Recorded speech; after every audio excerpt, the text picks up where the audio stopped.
Asithathe leli thuba ke bazalwane makhaya sibingelele ngini nonke ikakhulukazi kubantu abasha emhlabeni wonke lapho basibukele khona ku EGC TV nakwezinye inhlobo zema media channel labangasibhekelela khona. Siyabonga uNkulunkulu osinikezele lithuba elihle lokuthi namhlanje sibe nalesikhathi sokuthi sihlephule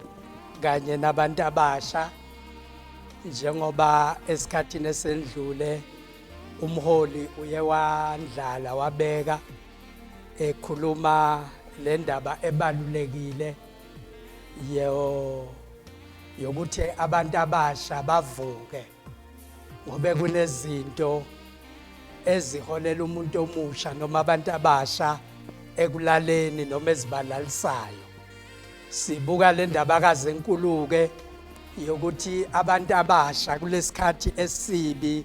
kangaka sokuhlaseleka komhlaba uhlaseleke ngendlela eyodwa sizomemezela lokho ukuthi abantu abasha abavuke nakulesikhathi esinje. Ngifuna kafishane ukuthi sihlole izwi lenkosi kuLuka isahluko sika 15 ngizosebenzisa lelithuba sifunde khona amavesi ambalwa amathathu noma amane. KuLuka isahluko 15 sifunda khona kusukela kuverse 13 ngenxa yesikhathi but ngizoyihlanganisa kusukela kuverse 11 12 bese ngikhuluma kafishane ngoverse 13 noverse 14. Uverse 11 waLuka chapter 15 uthi wayesethi umuntu othile wayenamadodana amabili, encane yayo yase ithi kuyise, baba nginike isabelo sefa esiqondene nami.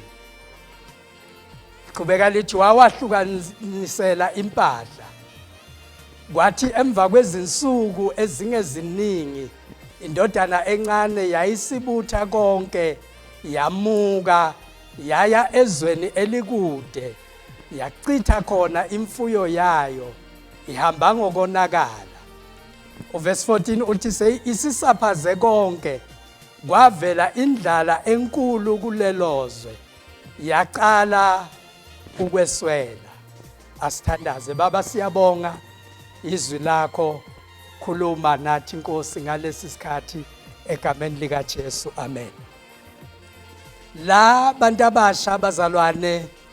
eindaweni zonke ngifuna kusho kancane sisabheka lesihloko esikhulu sokuthi abantu abasha mabavuke. Sibona la iBhayibheli lithi lo baba wayenamadodana amabili, kodwa ngenxa yobuthongo obumfikelako umuntu omusha ekuphileni kwakhe, iBhayibheli lithi indodana encane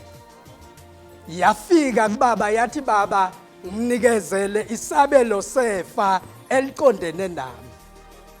Sonke siyakwazi ukuthi akekho umuntu oseyingqondweni ongakwenza lokho.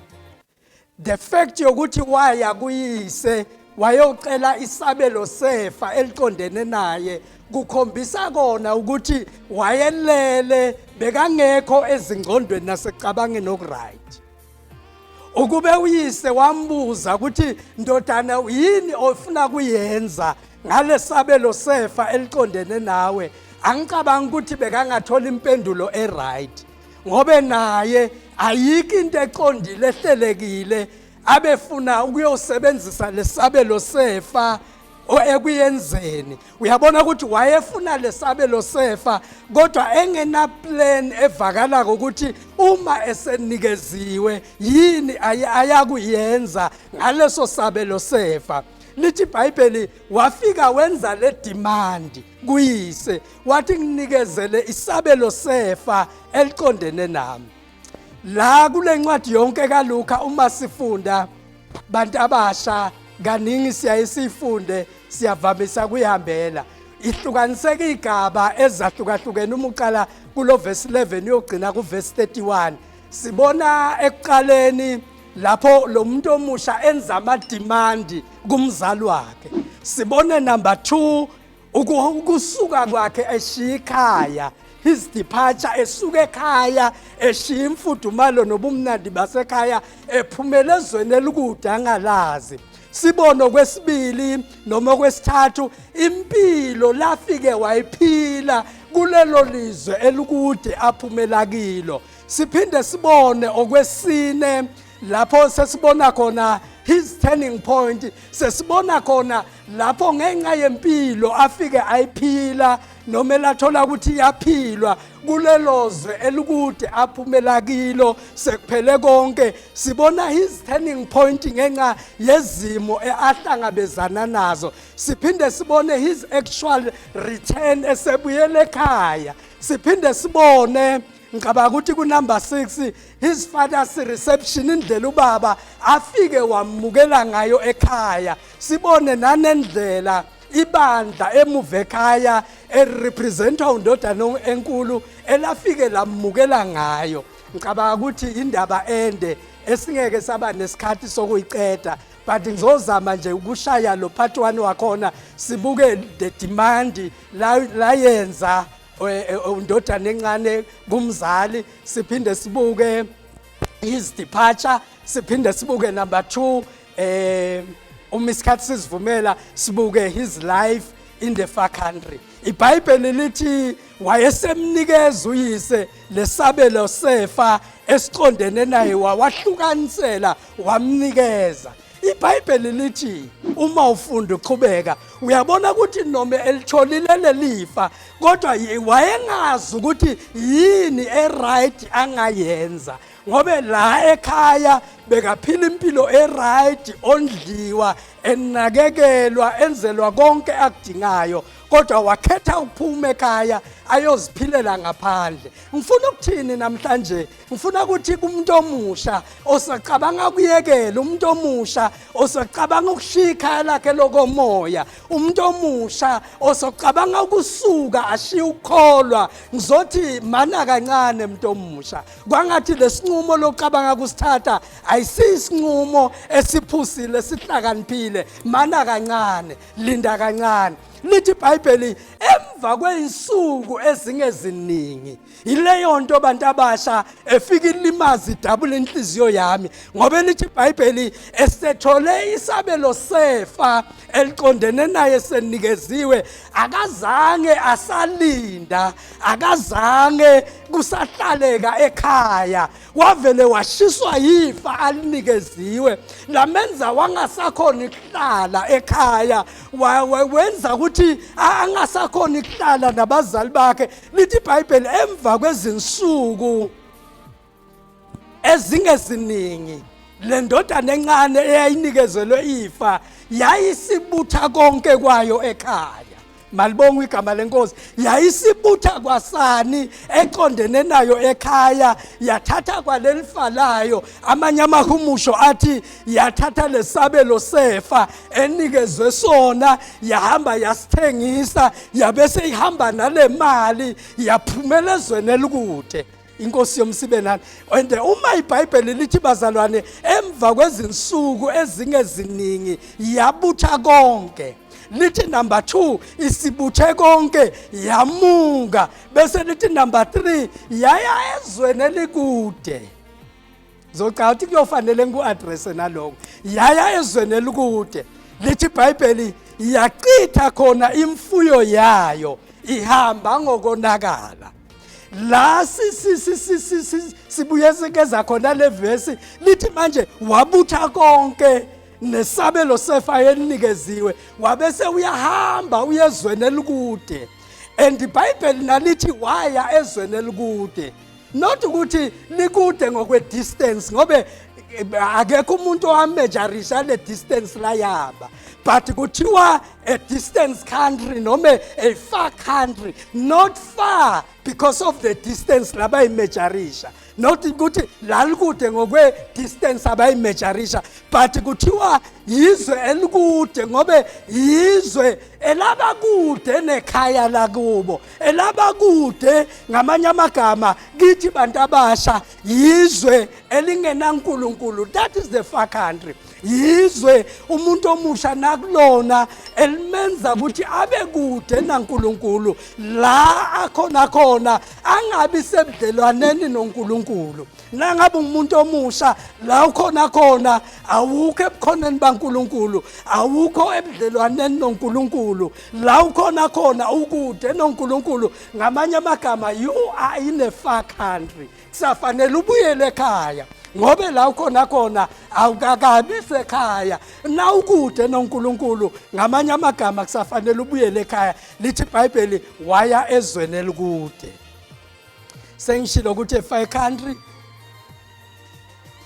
is a world without God, indawo engenankulunkulu, la umuntu noma ngabe ukuphi kodwa engekho ebukhoneni bankulunkulu, uku-far country, usezweni elikude. Lithi iBhayibheli bazalwane sekafike khona. Ngifuna ukudila kancane kulesikhashanyana bazalwane, sibuke impilo yakhe ku-far country. Lithi iBhayibheli esefike khona ephethe ifa, ephethe izinto ubaba wakhe azisebenzela kanzima, esebenzela yena ukuthi abe nalefa, ngobe lelifa alinikezwayo yifa ubaba wakhe alisebenzela impilo yakhe yonke, lifa ubaba wakhe alijulukela, kodwa wathi angaliphatha laba sezandleni zakhe. Ngobe uthi ze umgcotshwa kaNkulunkulu mekhuluma wathi umuntu olele wenza izinto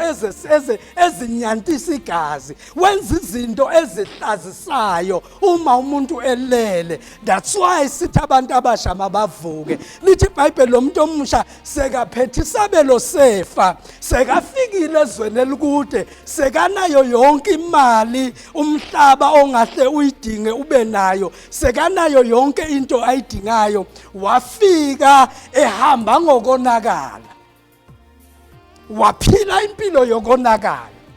waphila impilo lebonakalisa ukuthi ukude naNkulunkulu, uhlukene nekhaya, ushila imfudumali yasekhaya ngoba imali wayenayo. Ngithi iBhayibheli lithi imali iba impande yakho konke okubi, kuyithanda imali kuba impande yakho konke okubi. Into eyenza ukuthi afune isabelo sefa, wayecabangani, wayefunana ezweni elikude, wayecabanga ngokubuka kwakhe ngobe la ekhona khona ekhaya wayethi naphakamisa amehlo ebuke ku-far country abone amadlela alihlaza, wasuka washiya ikhaya ngoba abona amadlela alihlaza. Unjalo umuntu olele uma sathana athela ubuthongo wakulalisa, ubona zonke izinto kwangathi khona okuhle okukhashane lapha. Ungashiya ibandla, ungashiya abazalwane, ungashiya abazali bakhe enkosini, uhamba ubuyele ezonweni. Yindaba ashiya ukukholwa, yindaba ashiye impilo emnandi yasekholweni. Ubone kwangathi le ekungakholweni kunedlelo elihlaza lapha impilo imnandi. Naye washiya abazali bakhe, washiya ikhaya lakhe lokomoya, washiya uNkulunkulu ngoba efuna ukuzijabulisa, efuna ukuphila kamnandi. Wayengajonganga ukuthi, wayengalindelanga ukuthi angahlehlelwe okubi, wayeyitshele ukuthi la ngiyakhona ngiyofike ngijabule. Bangaka abantu abasha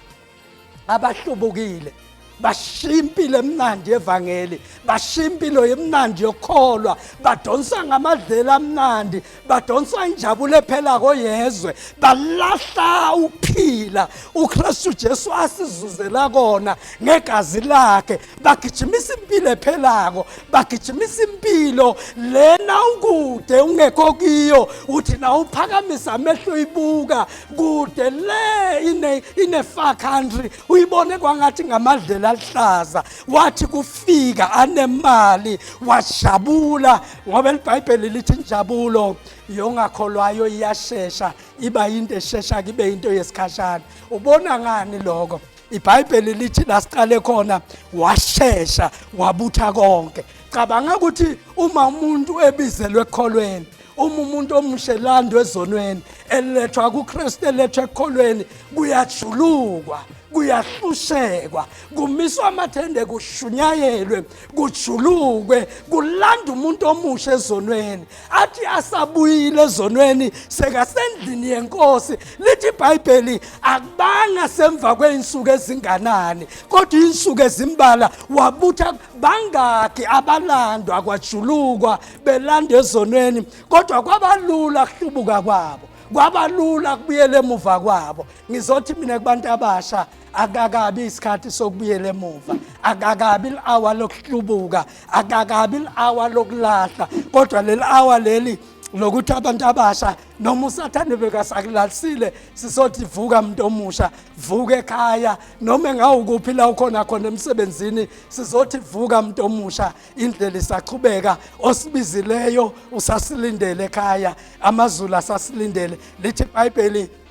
wafika kuFar Country waphila impilo ehlazisako ngobe wayelele sathane emlalisile ake sibuke kafisha lithi izwi lenkosi wachitha khona imfuyo yakhe likhulu leligama elithi wachitha khona imfuyo yakhe bangaka abasha bachitha impilo yabo ezonweni labanye okubhlungu basuka ekukholweni labanye lokubhlungu bashiya impilo lenhle lemhlophe lemnandi ngakuKristu Jesu badonswa ngamadlela esikhashane anobuhlaza besikhashane lophelako sebafike khona bathi bayazijabulisa bathi baenjoya impilo bathi badla ubumnandi kanti ubumnandi besikhashane budla buqeda impilo yabo budla buqeda ubusha babo sizothi umuntu omusha noma ngabe nawe bosothethe konke washiya ngisho nekhaya lakho lokomoya washiya nebazalwane othandaza nawo washiya nebandla washiya noKristu washiya noNkulunkulu sizokumemeza sithi buyele ekhaya sithi buyele ekhaya sithi buyele ekhaya sithi noma ngawusathane bekasakuluthe walutheka namhlanje vuka ubone ukuthi kukhohliseka lokho akusikuhlakanipha kodwa kukhohliseka iBhayibheli lithi wachitha khona imfuyo yakhe ehamba ngokonakala uyazi omnye umuntu omshutha enhlizweni yakhe uyazi ke lensizwa beyimbi ngendlela emangalisako but le isithombe sethu sonke akusinguye yedwa sibanenge sinjengaye sibanenge sifana naye esithi sesilitholile ifa lelingukholwa lelingKristu Jesu leli ukuphila okuphakade sesilinikeziwe uNkulunkulu sesiliphethe ngezandla sakhetha ukuyolisaphaza sakhetha ukushiya ukukholwa sakhetha ukushiya ubumnandi bempilo yokukholwa saba njengengulube ethe seyihlanzile yabuyela yayodla lokho ekuhlanzile ngayizolo akungabi njalo kuwe umuntu omusha akungabi njalo njengoba sohlanzile izono wakhetha uKristu Jesu wahlanza impilo yokungakholwa wakhetha ukuphila impilo yokukholwa ungabiyeli kule mpilo lese uyihlanzile ungabiyeli kule mpilo lesemuva salulwela kuchubeka uye phambili salucela uNkulunkulu akunikeza amandla okuchubeka lithi iBhayibheli sisabuka abazalwane his life in a far country lithi iBhayibheli wachitha khona imfuyo yakhe ehamba ngokonakala and iBhayibheli bazana ngicela sinothise nawe lithi iBhayibheli ngesikhathi echitha ifa lakhe ehamba ngokonakala indlala kude leyasondela iza ayibonakali but ezweni elikude kusondela indlala kusondela isikhathi esinzima kusondela isikhathi esiyodinga lefa lisaphazako kusondela isikhathi esiyodinga lefa alichithako adlala ngalo lithi iBhayibheli sathi kufika lesikhathi waqala ukuswela nawufunda nanti verse 9 singakathandazi lithi izwi lenkosi uma ngingaphosisa verse 14 lithi isisaphaze konke isisaphaze konke konke ubabaye ebekusebenzele kanzima ngithuswa ileligama ukuthi isisaphaze konke ngoba leligama elithi isisaphaze konke ngamanye amagama lisho ukuthi akazange akusebenzise ngendlela efanele akazange akusebenze kahle ngoba le ndodana ekhaya beyisebenza but nyalo ayisasebenzi seyawaste lokulekunikezwe ekhaya uyabona ukuthi beyiphila impilo ekahle beyizakhela ikusasa eliqhakazile kodwa nyalo ayisakhi ikusasa seyiyadiliza malibonga igama lenkosi sifunda leli verse bazalwane singakathandazi lithi sisaphaze konke kwavela indlala enkulu kulelozwe yaqala ukuswela isisaphaze konke kwavela indlala enkulu kulelozwe yaqala ukuswela umuntu bekungafanelanga aswele umuntu bekungafanelanga ashayeke ngalesikhathi sendlala kodwa ngenxa yokuthi uSathane wayemlalisile wasaphaza konke waqala ukuswela ufuna ukuthandaza nebantu namhlanje labazibonako ukuthi nami besengjalo nami besengjengale ndodana sengidecide ukushiya ukulahla konke sengidecide ukubuyela ezweni ekubuyela empilweni yokungakholwa kodwa namhlanje ngifuna kwenza lesinqumo sokuthi ngibuyele ekhaya lithi iBhayibheli nawufunda uqhubeke nalamavesi kwathi sokusile engqondweni yakhe seyiphapheme ingqondo yakhe seyivukile ingqondo yakhe sekavusiwe spiritually wazibuza wathi ngifike kanjani la ngikhona khona ngifike kanjani kule nhlupheko kulokuswelo kunje bazalwane lithi iBhayibheli wathi ngizosukuma ngibuyele ekhaya ngithi baba ngonile